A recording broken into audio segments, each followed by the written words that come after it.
One thing that you should definitely know is the formal definition of a planet. This was finally established in August 2007. I was not a member of the International Astronomical Union, so I was not part of this vote. The community voted to define very clearly what a planet is. And it is important to understand that there's only a definition of planet for the solar system. There's no formal definition of what a planet is in other solar systems, and therefore we cannot apply this to extrasolar planets. This is the reason why to be classified as a planet, and this assumes a planet in the solar system. Number one, the object needs to be orbiting the sun.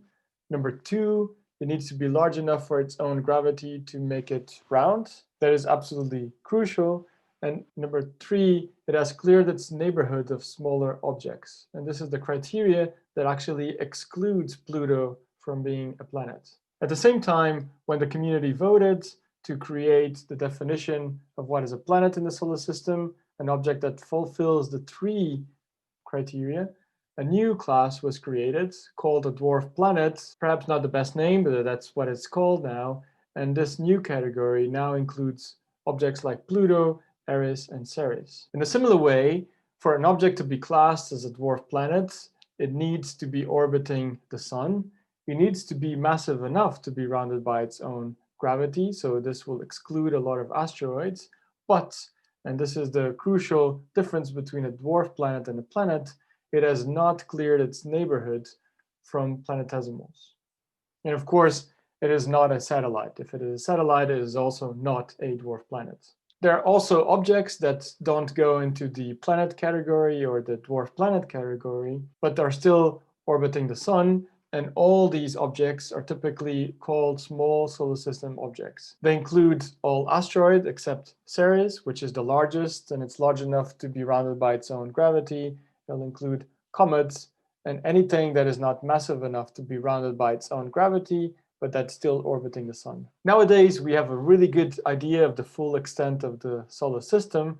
We know that it extends way beyond the orbit of the dwarf planet Pluto, which sits around here. The solar system is defined as essentially the volume where the sun's magnetic field and the gravitational field is still felt before we go into, for example, the magnetic field and gravitational field of Proxima Centauri. And the true size of the solar system was finally established when we actually took probes out of it, and Voyager 1 and 2 were the first to actually cross the influence of our sun's gravity and magnetic field and actually measure the transition. There's of course no sharp transition in terms of like you being inside and outside.